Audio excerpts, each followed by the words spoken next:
Ken Fox, welcome to San Juan, Puerto Rico. Well, it's a pleasure to be here. You know, this is an episode that I've literally been waiting for a year to do. And, you know, when you and I had a discussion a couple of months ago, I said, we can do this on audio, or we can do this live in San Juan. And you said, the people demand the space. So here we are with a man who's old enough to be my biological father. That's true. Yet looks about my age, right? Well, thank you for the lie, but continue. It's great to have you. And, you know, it's funny, Ken, I think we have to talk about this. You were down here with your girlfriend, you being Ken Fox, she being Barbie, so we have Ken and Barbie. Can you believe that? You believe that? You really believe in names? I didn't believe it until I saw it with my own eyes. Actually true. Yep. The anatomically correct Ken and Barbie dolls. So Ken and Barbie down in Puerto Rico. Well, thanks for coming down again. I've been super excited to do this episode. Yeah, me too. Ken, you sold Presto to Thompson Street Capital Partners Pesco portfolio we're coming up in a year, right? September 21st. It's just a little over a year ago today. How's it feel? Remarkable. Yeah. It's surprising in many aspects too how I feel. Yeah. You know, as a founder, person that starts it by yourself, building it up, there's an emotional attachment, as almost it's another one of your children, your business. However, when the time came, which inevitably comes, it does. The process, without your help, would have been impossible. You made it easy. You made it actually enjoyable, and it was fun, if I may say. But afterwards, being out of it for that time, I got to realize the timing was perfect. The emotional involvement as to I'm not involved in the day-to-day aspect of the business anymore. I'm feeling wonderful. It was sometimes timing is everything, and timing was very good for me. Well, you look about 6 months younger, so that So Ken, let's take a step back for a second. So you started this business. I know, actually on the way here this morning, you were talking about the fact that you were in Puerto Rico in 1979. 1979. But when did you start this business? And your story is actually just it's the most entertaining story in pest control, going all the way back. So I want to talk about your time on radio, your time on TV, your time in the pest control vineyards. So take us back. All right. I had to pay my way through school, through college. Went to Temple University. I was a broadcast major, radio, television, and film, and had to do what I had to do to earn money, to pay for my tuition, my books, and beer money, so to speak. And so I worked in radio, beginning as a teenager, part-time at night at various stations in the Philadelphia area. And at the same time, during the summers, I worked in pest control, and continued to do that until I graduated from college. And then I started a career in behind the scenes in broadcasting with advertising sales and it worked up in New York, in Philadelphia and in New York. Yeah. Always had that love of the Horatio Alger story, the rags to riches story. Wanted to do something myself and didn't have a rich uncle to hook up with and join his business. So pest control is what I knew. I knew how to do it. I had ideas when I was doing, as everybody does in pest control. How did you know how to do it? Like, were you working for somebody part-time when you were in school? Yeah, exactly. Working for it back part-time. And I always enjoyed, I actually serviced some commercial accounts at the time. Mostly it was residential. It was just general pest control. Okay. And told my boss that, gave my 2 weeks. I wanted to start my business back in my hometown of Philadelphia. Yep. And I think they thought I was clinically nuts and maybe I needed an R&R, some time off and rethink this. Okay. And they said, you want to leave all this to become an exterminator, is what they said to me. My boss's boss came in and unfortunately I was young and dumb at the time. I wasn't even aware of some of the problems that could occur when you start a business. I went into it pretty naively. And without even a real clear business plan. I was in my 20s, but I wanted to strike out on my own. And the business evolved eventually from mainly residential. I just got customers the good old-fashioned way. I mean, literally knocked on doors. I had to survive, and I wanted to chase a dream. And sometimes when you have the motivation and you have the desire and you wonder where your next dollar's going to come from, you'll do anything to make sure you succeed. That was the genesis of my company. So how long were you, I mean, I guess for a period of time you were in the broadcast space while doing pest control. Mm-hmm. And then how did you end up at, I do remember a lot of funny stories told about you being on TV. Well, here's what happened is when I started my company, I contacted everybody that I knew. Hey, do you need pest control services? And some of the people that I contacted were people that I knew in the broadcasting industry. I happened to service a local TV station in Philadelphia that had a local dance show, much like an American Bandstand type program. And that was, I was in there, had my first employee at the time. Maybe he was with me just a week. And I'm taking him around the station to show him, we service this area, we service that area. I walked accidentally into the middle of a conference meeting, and it was the production staff of this TV show. One of the men in the meeting came up to me after the meeting, and said, "Aren't you Ken Fox?" And I said, "Yeah." And he remembered me when I worked on radio years earlier. And he said, "It was good to see you." And he said, "Well, what are you doing now?" And I said, "I'm an exterminator." He said, "No, really, what are you doing now?" He always thought you had a great sense of humor. He's like, "No, really, Ken." And I said, "I'm an exterminator." And I said, "I have this business, and this is my new employee." And my new employee obviously didn't know of anything in my past life, what I did. And long story short is that he said, "You want to try it again? We have the show, it's on from 4 to 5. If you have your own business, we have a host sometimes if you can't make it in, or we need a substitute host or a co-host. Be perfect. You'd be the perfect ideal candidate, and you can still run your business." Yep. Sure enough, a few weeks later, maybe a month later, I don't know exactly how much, I got a call. They needed somebody. The host couldn't make it for a live program. And at that time, it was 1985, put on my best Miami Vice clothes, got down there, and did the show live, and then started doing more and more of the programs in '85. Yeah, and I'm running the pest control business during the daytime. Now, I have actually seen clips from this. My apology, and I'm sorry to subject you to those. I thought they were fantastic. Okay, so you're doing this show. Yeah. And you're still doing pest control. Pest control was your main job. That was your main business. Right. Your business. Right. Did you call it Presto at the time? No, I had another name, and at the time, before I incorporated into Presto, because I had some thoughts about why I wanted to change the philosophy of the company. Okay. Yeah. So you're doing, you're on TV. You're doing pest control. Were you ever recognized as a? Yeah, I was, and there's a pretty funny story, as you know. I do. The show was live Monday, Tuesday, and Wednesdays. After Thursday's show, for Thursday's show, they would tape that after Monday's show. Okay. And Friday's show, they would tape after Tuesday's show. But the opening of the show always started out with live from Philadelphia. Yeah. Well, actually, it wasn't live on Thursday and Friday. So it had to be a Thursday or Friday, and I'm performing residential pest control. Had to be 4 o'clock, because as I'm upstairs, performing a routine pest control service. You were also performing on TV. I heard my voice on downstairs. I heard myself and the lady is watching the show.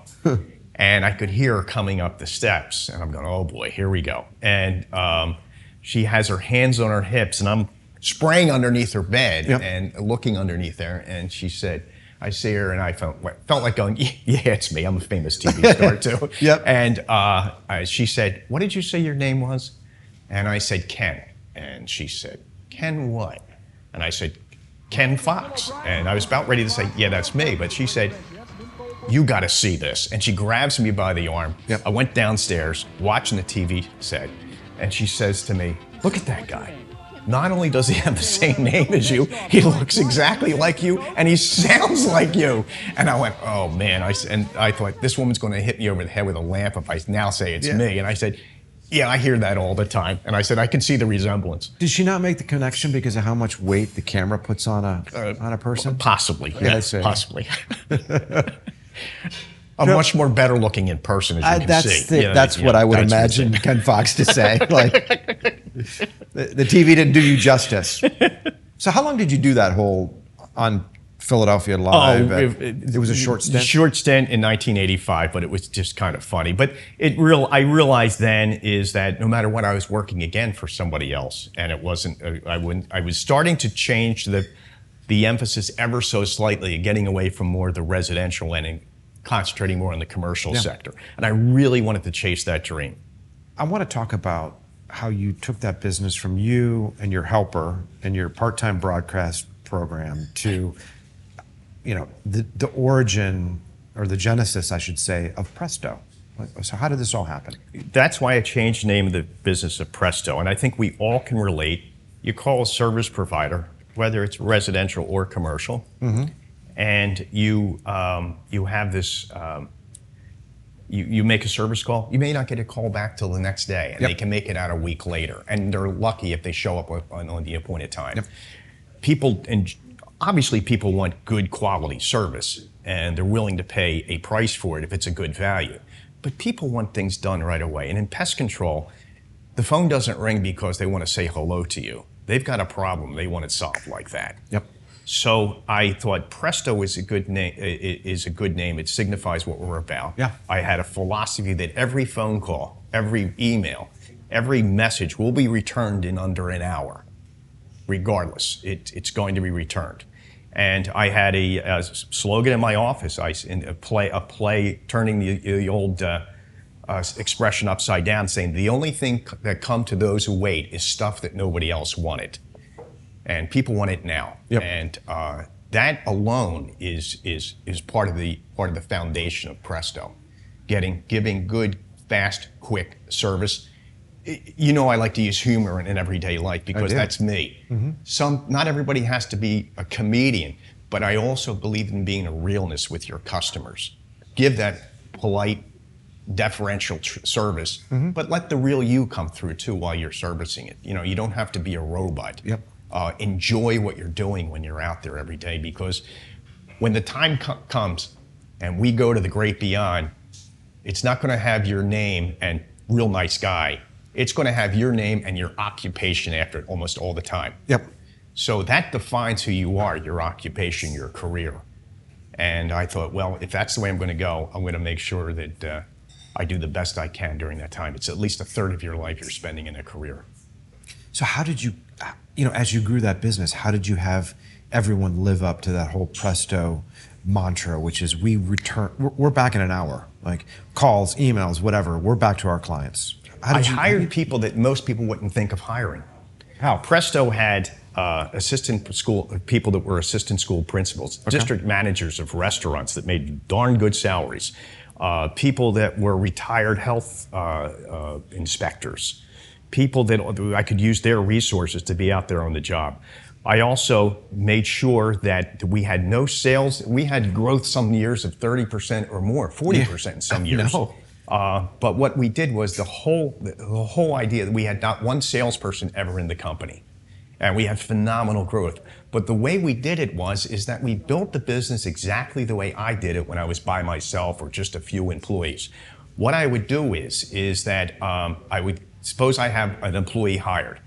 I wake up on a Monday morning, that person is fully trained. I would go out the door in a service vehicle and knock on doors and build a route that way. Go up and down blocks and look at restaurants, bakeries, pharmaceutical plants, movie theaters, anything that was a business, hairdressing salons, anything. And then once I got that route up to a very small amount, I mean only hundreds of dollars a week in revenue, I was always at the same time looking for another person to hire. Who's going to take over that route? I always called the person we hired Prince Charming. That's the right person for the job.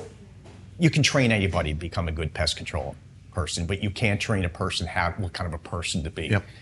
You would take that person, show them what I did, knock on those doors, build the business. We're going to pay you more than this route is bringing in the beginning. Give them a good salary. Train them the best you can, and then go out there, and then they will service maybe only 1, 2, 3 hours a day. The rest of the day, they're either doing one of two things, building the business up or going out and visiting the existing customers and seeing how they're doing. That would build no technician in Presto was supposed to work more than 6 hours a day servicing. The other 2 hours, they were supposed to go back, what we internally called tech options. It was the option of the technician to go out. The tech op, if Tech I op, remember. yep. And go out and visit those accounts that weren't being serviced that week. Stop in and say, hey, how you doing? Because you may be going in there at 2 in the afternoon when the owner of the diner isn't in yet that you're servicing. And he doesn't know who you are. But if he saw a mouse running across the floor at 10 in the morning, he would say, oh, fire Presto. Go get, it's at that point, it's just a nameless, faceless company that he has. He never sees in the morning that's servicing the place. And instead, Bill, who is the service technician, goes and meets the owner of the diner at 2 o'clock, shakes his hand, says, I want to thank you from the bottom of my heart, and mean it, and look the guy in the eye when you say that, and say, thanks for the business, I really appreciate it. You put food on my table. I'll do anything to keep you happy. I just wanted to thank you.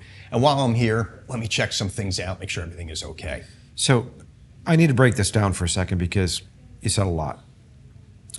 You effectively grew one of the largest if you think about it, Ken, you grew one of the largest pure play commercial pest control companies in the United States. And you had no salespeople. Not one. Not one. And you did that because everyone in your company was selling. And if I understand you correctly, your commercial techs would service for 6 hours in a day. The additional 2 hours was out there to build relationships with their customers. And you called that tech opportunity. So I'm your technician. I remember sitting in Philly. I mean, I'm not originally from Philly, but I spent years there. I know. And I remember you and I hanging out in Center City. We were right off Rittenhouse Square. We were at where were we? We were at a Park restaurant. We were at a Steven Star restaurant. Park. And I remember you literally showing me live how this all works. Your technician walks in, spends some time with the manager, spends some time with some of the other folks working there, builds a relationship with the team there, and tries to understand what else they need, kind of in a nutshell. Were they bringing anything with them? When your technicians would show up? Would they bring anything? Any materials? Well, everybody was required. Nobody could carry their spray tank out in the open. Why? Let's talk about that. Sends a bad message because suppose you're going to work every day. Mm-hmm. You're going to the office, not a pest control. I'm talking to anybody. We're driving down the street. And suppose this restaurant he drives by this restaurant that's a client of ours, and every 8 o'clock every Tuesday morning or every other Tuesday morning, the technician was scheduled to be out there. And every time that every now and then, and it happens week after week, this person driving by sees an exterminator, pest control guy going into the restaurant because that silver tank is a warning sign to people. Forget the truck, the vehicle. It's for some reason, you could have your name emblazoned on the side of the truck. Yep. That doesn't send red signal alerts to those people, but that spray tank does. Yeah. And so the guy may come home from work and talk to his wife. She goes, I would say in the past 6 to 8 weeks, I've seen a pest control guy, an exterminator, walking into that restaurant with a silver tank each time. We're never eating there again. Just sends a bad message. However, most restaurants in the United States are required by some type of ordinance to be treated and inspected by a commercially licensed pest control company at a certain period, over a certain period of time. So my technicians would walk in with their basic case, and it's called a B&G case. Is that it would have the tank in there, but it have other materials too if they needed to do glue boards, things you needed to do on the spot. Of course, their van had more other goods and other materials if they needed it, but that was a requirement. Don't ever let the public see you with that spray tank in your hand. Then, if you're never let the public see them with a spray tank, how did you want your how were your technicians to dress? Impeccably. And I used to tell every one of my technicians, we will purchase everything for you except your socks, your underwear, and your belt. And pants were purchased. They had to be well laundered and cleaned. If they were stained, if they were ripped, we replaced. We had warm weather shirts. We had cold weather shirts. Only certain types of shoes that we purchased for the technicians that were slip-proof shoes so they wouldn't fall and hurt themselves. hats that they wear, everything. They couldn't wear sport teams hat. They wore the Presto hat. It was almost in the military. You don't expect to see somebody wearing their favorite sports team's hat. We provided all the clothing that the technician could want. So I understand. I'm a commercial tech. I'm doing my services. I've got my tech op time. I'm spending it with my client. But what about? I mean, how do I grow my route? Use that time during that. You can, if you want to spend more than 2 hours out there a day and keep on going, and if you feel like you're on a roll too. We weren't looking for people with the gift of gab necessarily.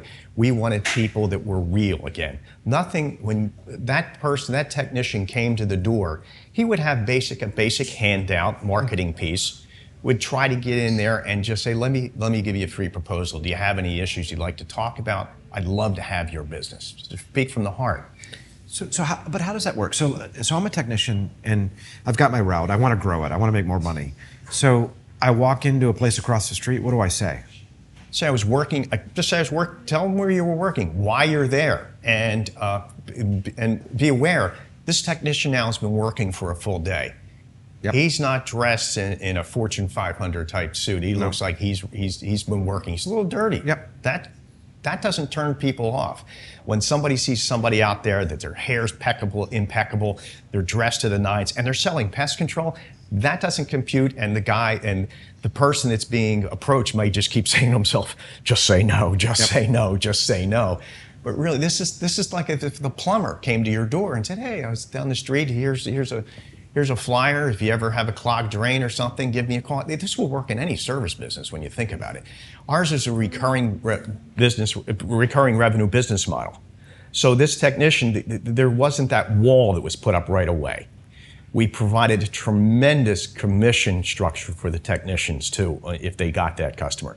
The great thing is too, that technician service, and he could say that, he could sell that piece of business. He's going to be the same person that's going to show up there week after week, month after month, servicing that account. So it's not as though some salesman sells it and disappears. So what about I walk across the street, I talk to a guy, and he says, hey, Paul, thanks for stopping in. You seem like a nice guy, but I use Orkin, I use Terminex, I use Renican. We got our own pest control guy. I don't need you. Mm-hmm. What do I say? That's great. I hope everything's good. I hope everything is fine. If you know what, it's if you throw enough stuff up, something's going to stick. In pest control, somebody's going to need your service. Somebody's going to be a little frustrated that the problem hasn't been solved. Yeah. Somebody's going to be, the technician is just not their cup of tea. They're not showing up on we were methodical in our route building. If we were there Tuesday at 8, it was every Tuesday or every other Tuesday at 8. We were there, or they could know when we would be there. The scheduling was done ahead of time. You never had to call. But if somebody says, we're happy, that's wonderful. Make a great impression. Don't be pushy. There's more fish in the sea, and they know your name. Well, here's my information. Never leave a business card, I said, too. Because did they have business cards, your guys? Yeah. No. They did. Do you remember when we first met at Park? Mm-hmm. And I said, here's my card. And you and Franco looked at me, and you said I was a little old. Being polite, you said I was a little old school with the cards. But perhaps I did. You did. But that's okay. But the fact is, we had a little marketing piece that they could keep handy. And I said, use a red marker and write your name and your company's cell phone number there too. Yep. That shows up. I said, if you ever need us, give us a call. If you have a situation that arises that there's a issue and you need somebody right away and your company isn't out there, remind them, it's Presto, we'll be out there. You'll hear from us right away. We will be out there that day. Our technicians also had a great compensation plan. I had to compete to pay a person that was making what they did as an assistant principal at a high school, as a district manager of a restaurant chain. Yep. And a 6-figure salary was not uncommon at Presto. Let's talk about, how did you compensate these people? In the beginning, it was a salary structure or hourly structure in the beginning for a trainee or a new person for the most part. However, sometimes you would get somebody that had a lot of experience to take over an existing route. We could allow for that. Yep. A technician, once they build up their route to a certain point, it's very simple. Other people would roll their eyes in the industry and look at me, how can you afford that? I said, how can I afford not to? I have virtually no turnover. Yep. And I would pay a registered technician that wasn't fully licensed 25% of the gross receipts of the route, and certified tech, we need 30% of the gross receipts of a route. So if a route is bringing in $8,000 a week in revenue, which is not uncommon in an urban high-density route, Yep. that technician is now making $2,400 a week, which translates roughly to about $130,000 a year. That's pest control, and they didn't work weekends. They didn't work nights. It worked, and they stayed with that job. They were home to see their kids. They started early, so they were home by 3 o'clock in the afternoon. Got to see their kids home from school.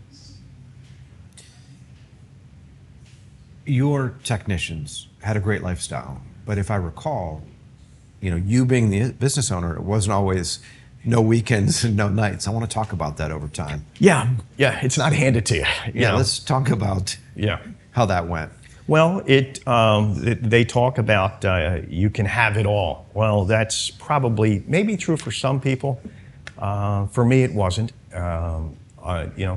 There's collateral damage sometimes when you're all in on your career. Mm-hmm. And in order for me to expand my business into other markets, from Philadelphia to Baltimore to Washington to Richmond, I moved down into those markets and lived in a hotel during the week, and essentially, for years, came home on the weekends.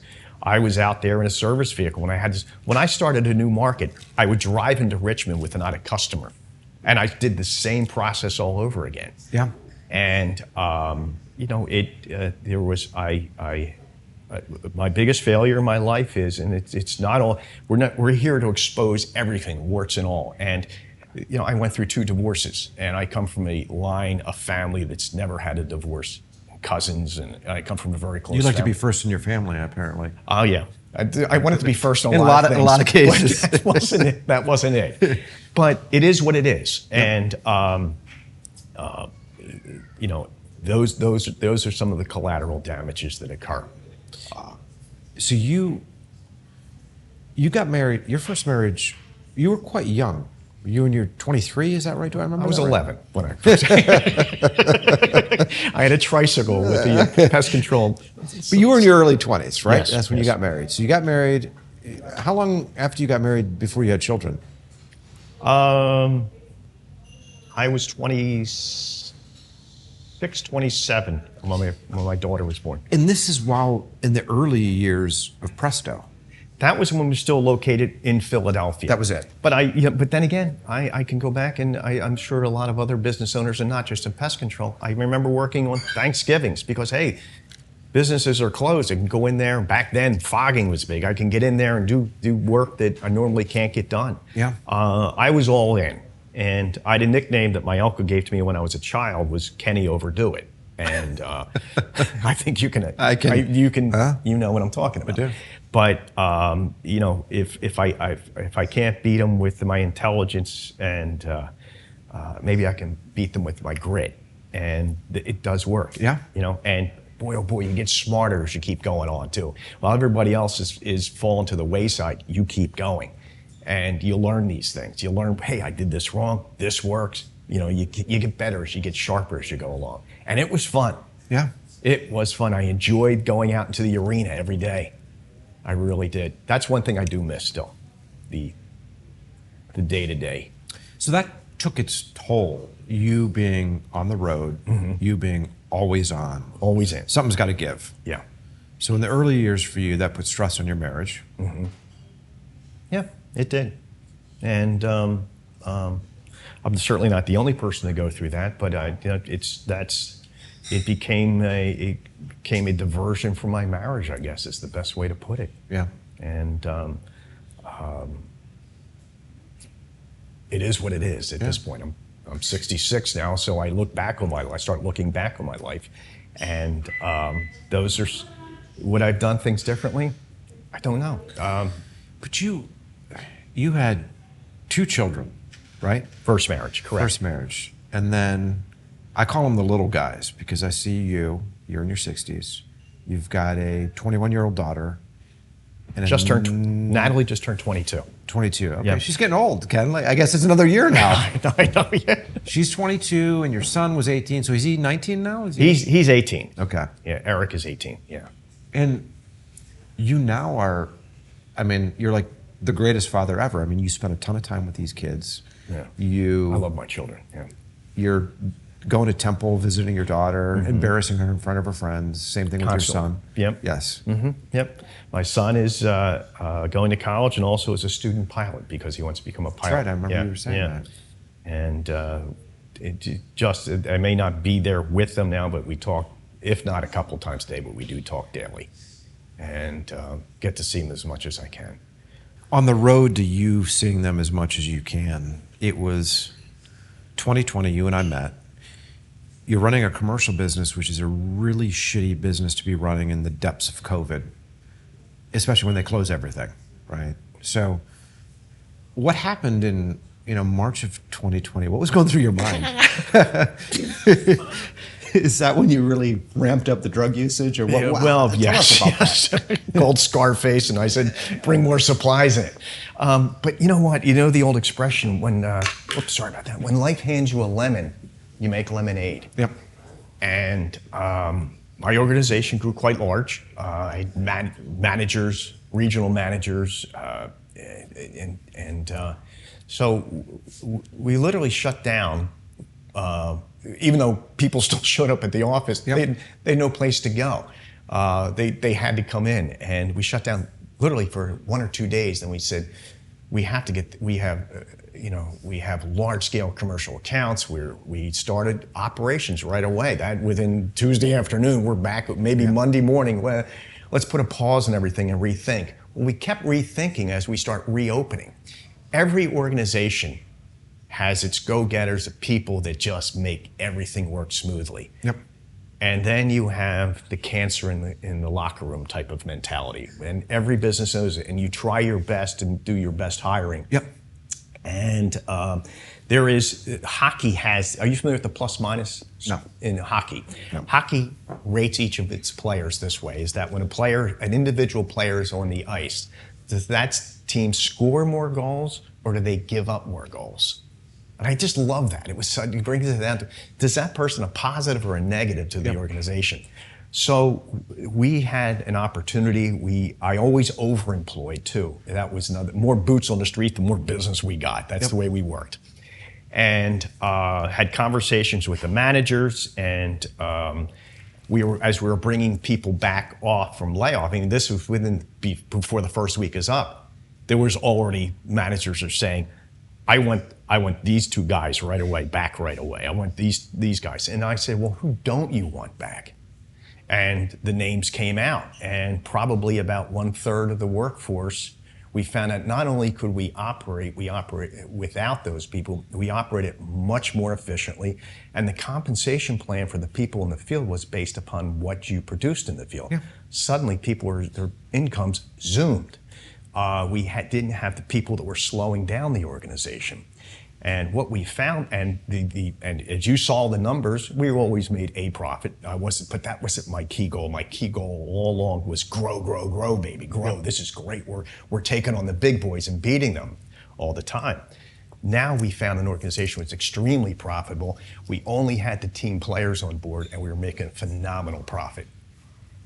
I saw that already in 2020. And it happened by the summer of 2020. We were fully back in gear. That's when I contacted you in September 2 years ago. And I said, what's my business worth? And but that's how what COVID did for us. It actually was the best thing that ever happened to this company. But when I think about your business historically, I mean, you've always taken a good salary for yourself, but at the end of the day, you were focused on growth, top line growth. You wanted to be huge. You continue to grow your staff. And like you said, it was COVID that really made you say, okay, who are the real producers? Who can we call from this organization? But what did you learn about, when you went through that whole sell side process, what did you learn about cash flow versus, in this industry, everyone thinks about revenue multiples. And your business was largely recurring. I mean, your business 100% recurring. 98% recurring. I mean, you guys were just selling, so you had that, right? Mm-hmm. You had high gross margins, but you were constantly reinvesting in that business. What sort of things did you learn about cash flow as you went through that process? You're talking about what did I learn after the cash flow really increased? Yes. What did you learn about? Why didn't I do this when I was 40 years old? Probably. But it gave me a new perspective on running the business. It also gave me an opportunity, believe it or not. I had a much more, the business is its people. Yeah. Do they buy in or not? I had now a staff that was 100% bought in, and every business owner with a sizable employee base would love that. And it made things easy for me. And not only did I realize that I always, as I got bigger, I delegated fairly well. As time went along, I got better at delegating. But here I really could delegate because I could trust everybody. I knew everybody was doing their job. And I sat back and I realized how important it was. You hear about good cash flow in a business, and it really, it finally hit home to me that, boy, why did I do this years ago? But nonetheless, you can't go back in time. As many other mistakes, I don't know if you necessarily call it a mistake. I threw everything I had, every resource. Bottom line wasn't important to me in those years. It was just if I had some extra revenue, money in the bank, we'd hire one or two more people. We had times where we would purchase 4 or 5 vans at a time and go on a hiring spree and at a hotel. We'd have a job fair and hire 2, 3 new people in a market. Yep. And this is a company that started with no line of credit. We eventually got lines of credit. I'm proud to say that we never ever had to use them. And we still had that growth. No salespeople. We kind of turned the company on its, and we had 11 service operation areas. We only had 1 main office and another office in between Baltimore and Washington. All the others, everybody essentially operated remotely. Yeah. Before that became the term, because they're running routes, and you go out the door, you know where you have to be on a Monday morning at 7 o'clock or 6 o'clock. What do you think? Now in retrospect, being relaxed, retired, looking 10 years younger, what were some of the biggest challenges you've had to overcome over the years in growing this business for decades? Well, as you know, there was, and people that have a business back in the mid-2000s, 2007, business was, 30, 40, maybe even 50% growth. It was just phenomenal. We're expanding into different states, hiring managers. You start to lose some focus, or you don't delegate, or you grow too quick and you're not paying attention to the finer details. We had a situation in 2008 where there were some technicians in one of the states that were applying material that should off-label, and a disgruntled employee who I'm sad to say I met only on one occasion. Hiring was completely. I got more involved in hiring after this. Left the company, was disgruntled, and took it out on his manager, and decided to let the state regulators know that what was going on in terms of the misapplication of pesticides. And the law in that state was very clear: is that those who are in charge are responsible for the conduct of others. Are responsible, and it goes right up to me. Yep. That was, to say one of the worst times of my life is an understatement. I was ultimately indicted on 5 counts, and each count was the same for each technician. There were 5 technicians that were found to have misapplied pesticides. I found good legal help, and I cooperated. I pled guilty to one of the charges for one of the, and I was put. I had to get a mugshot. I had to plead guilty in a superior court, and I had to make an agreement ultimately to leave the state if no more charges to be forthcoming. I just wanted nothing. My flag, I won't say the state here, but I'll just say that my flag only has 49 stars. But mine too. But same state. Okay. I just never liked that state in general. Well, so I learned a lesson. I never was involved with the pesticide usage. I never knew that this was being applied, And all I was looking at was the chemical purchases on it. And the numbers looked like they were within range. Well, that had to change. Luckily for me, I will go on a little bit further in my defense, is that I was able to, if I was a good boy for a year, all charges would be, the record was expunged as if it never occurred. But I had to pay a fine. I had to pull out of that state, which wasn't my largest operating state by far, but it still hurt me. I had future plans for that. But it taught me a valuable lesson. And one of the valuable lessons, if you remember, I said earlier about grit. So I got kicked in the teeth, I got knocked down. You got to get back up. And we continued to grow. After we got people in the office that were finance directors, got better qualified people to become managers in the company. And I made sure that the people that I'm always dependent upon people out there, I knew I could depend on good quality people. How does it make you feel that what your guys were ultimately charged with and what responsibility fell on you and you were charged with is now normal operating procedure?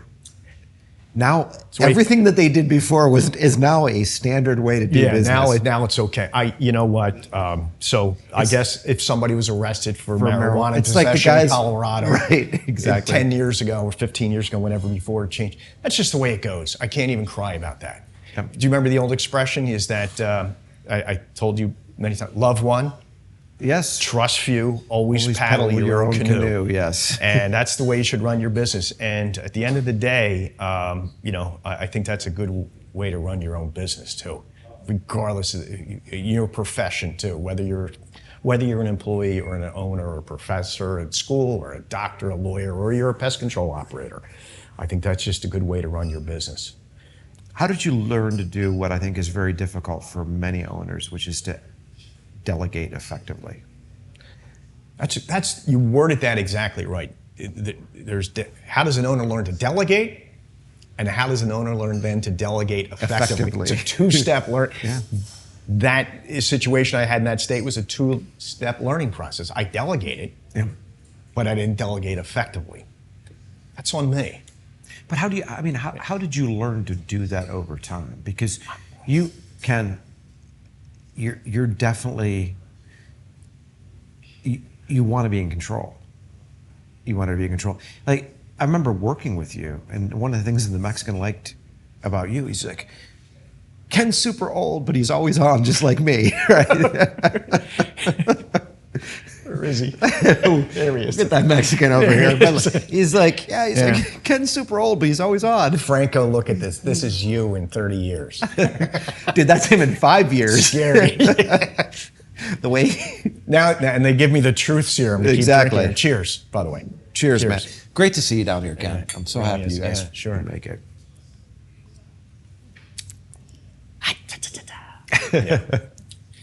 It was, and you and Franco as a team were always great. Found out you guys like burgers too. We do. I mean, Franco actually wanted us to talk about. We were up in. So for those who know the Philadelphia region, we were in King of Prussia, and you actually. I know you spent your time in Florida now, but you're from that area. Are you from Doylestown? Well, you were living in Doylestown? I have a home near Doylestown. I live now. Barbara and I live now in Westchester getting old now, during the warmer months, and we'll spend the winters in Naples. You summer up in Philly. Yes, with the hoodie to it. All right, so you guys are snowbirds. Yes, yeah. I have a grandchild coming this January, so we'll be facing the cold weather somehow. And that's super exciting. Now, this isn't your first grandchild. No, it's not. But this will be a special grandchild because she's your little baby. Natalie's your youngest daughter. Yes. How does that feel? I can. Her name. I just found out last night. My daughter picked a name. It's a girl. It's Arabella. Congratulations. Yeah, and I was just saying to Barbara last night. You know me, I've always been family oriented. You know guys you would have call been. me, always had the kids Always, with me, always. or if it was free time. And I always apologize when you would take calls on speakerphone with a Mexican when your kids are in the car. Kids were used to it. They knew Okay. that Dad was go, go, go. Take over the world, Dad. You're running out of time.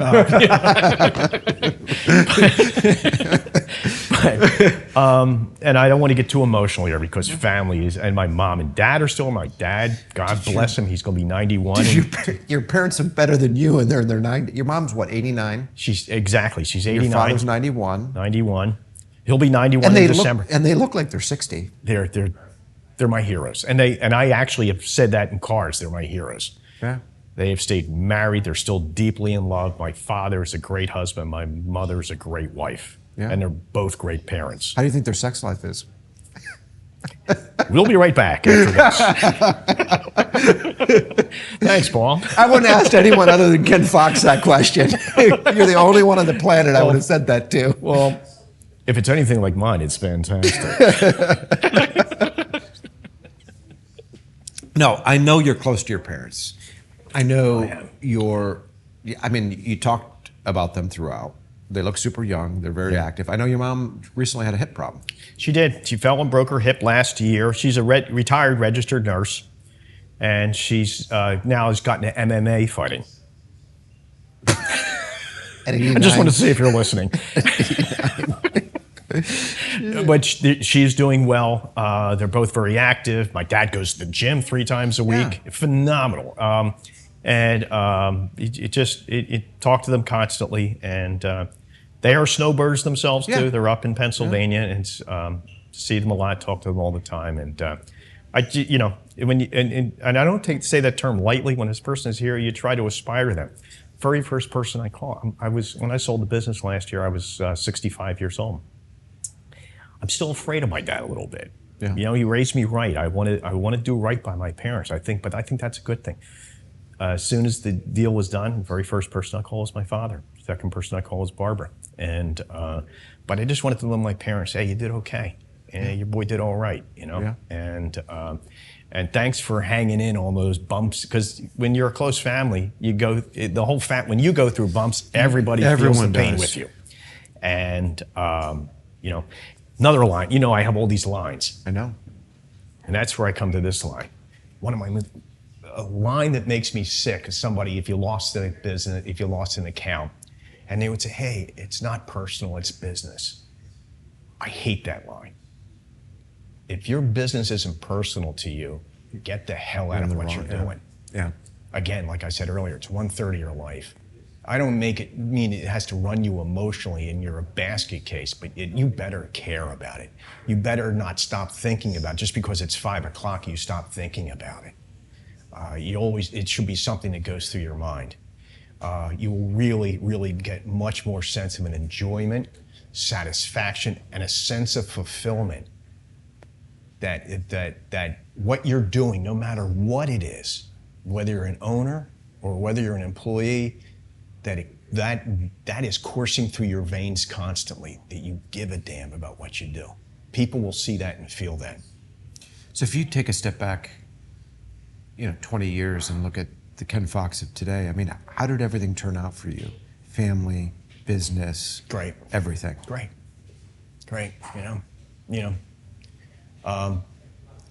Do the means justify the ends? I don't know, but right now where I'm sitting, life is good. It really is. I mean, you're probably one of the happiest clients I've ever seen. You sold that business. You really delved deeper into family. You've got a wonderful girlfriend. Your kids are doing great. You're going to be a grandfather once again. Your parents are alive and ticking at 89 and 91. Yeah. So things are really good for you. And you're down here in Puerto Rico hanging out with us. Sorry, save for the Mexican, everything's good. Yeah, well, you got to take to go with the bad. Making sure that something's not flying across the room towards my head. No, I can't thank you guys enough. I could not, and I'm not just blowing smoke up your rear end. I'm blowing smoke over here. Okay, yeah. I mean that is that. We all have something we're good at. I wouldn't expect you to go into a restaurant and be able to get rid of the cockroaches or treat for cockroaches. I wouldn't expect you, even though you deal with pest control owners all day, to sit in the seat of an owner's chair of a pest control company and run it effectively. It's something you learn through the years. Could not have come close to doing anything that we accomplished together without the involvement of you guys. It tied a nice little, you guys helped me tie a nice little bow in my professional life. It's one of the most gratifying parts of my job is to see how happy guys like you are when we finally cross that finish line. Yeah. I mean, it really is. This is why I do. You always say, Paul, you're flying around, you're working so many hours, why do you do what you do? This is why I do what I do. You love it. To see these sorts of stories. Yeah. Yeah. And I see it in you. You know, when we talk, it's not just Monday through Fridays, 9 to 5. You'll get a text on a Saturday night. We had a conversation when I was in Florida by myself, waiting to fly back, and we went on for what probably would have been a 10-minute conversation or an hour and a half, and we're just BSing on the phone. Yeah, that was some, and so that's you come from that mindset. You know, it's you deal with people like that, and you have a sense of fulfillment too that it's enjoyable to see.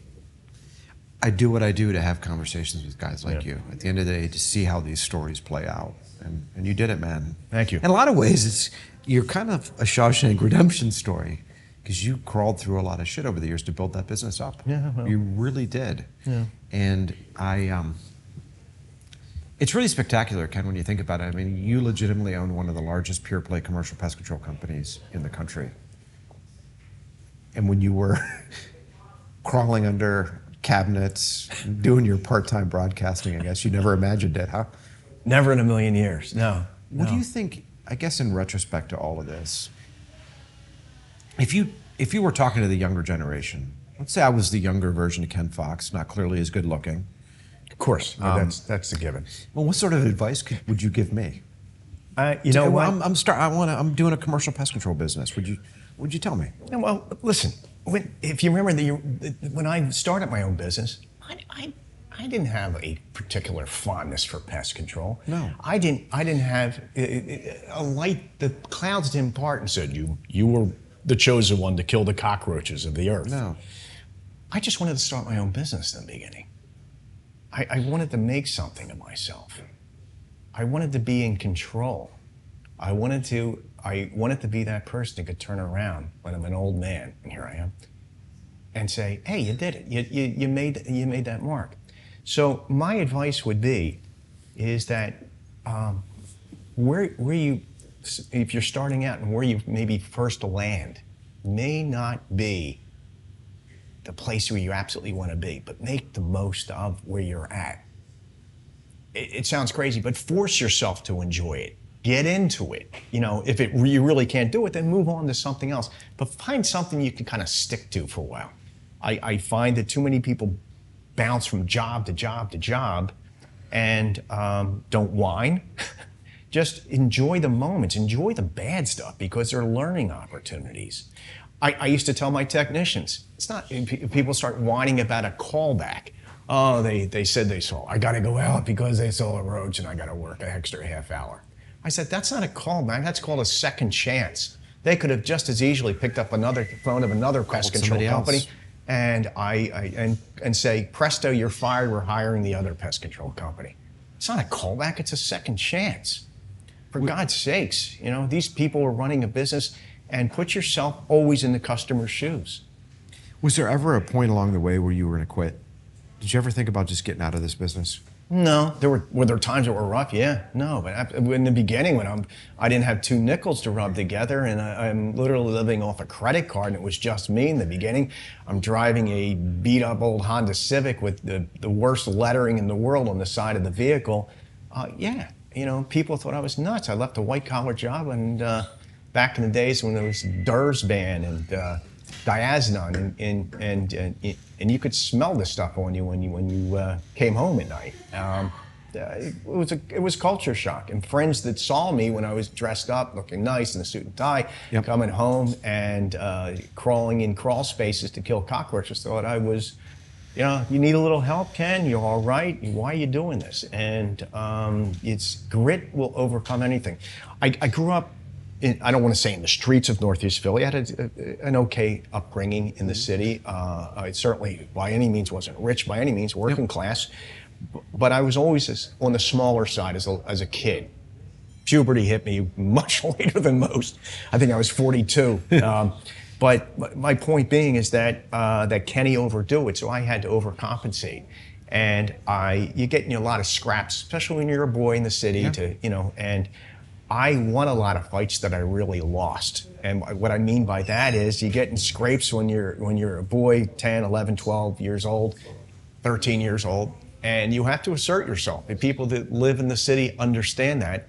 And sometimes the last guy standing wins. You could have the crap beat out of you. The other guy really got the best of you. But if you keep just standing, take the teeth out, throw them, and keep going at him, he's saying, this guy won't give up. If you don't give up, sort of being a lunatic, but I mean, if you apply that to business, you apply that if you're a student in school, you apply that to hobbies. Don't give up if you're chasing something. Be able to go the distance and beyond, and don't waste a second. And suck life for all it's got, man. Because you don't know when your ticket's going to be checked. Amen. And just go for it. Well, hope you live as long as your father. Yeah. And, God bless and be half as good a man as him, too. Yeah, absolutely. Yeah, absolutely. Well, Ken, again, I've been looking forward to this for a year, and we've tried to get you to do audio, and we know that people demanded this face. They're demanding. So the public clamored for it. They clamored for it. We got it. I don't blame them one bit at all. We got it. So, thank you, Ken. Cheers again. What is this? What am I drinking? What are you lacing me with here? This is Tony Sfredo picked this scotch out. I don't know what we're drinking, but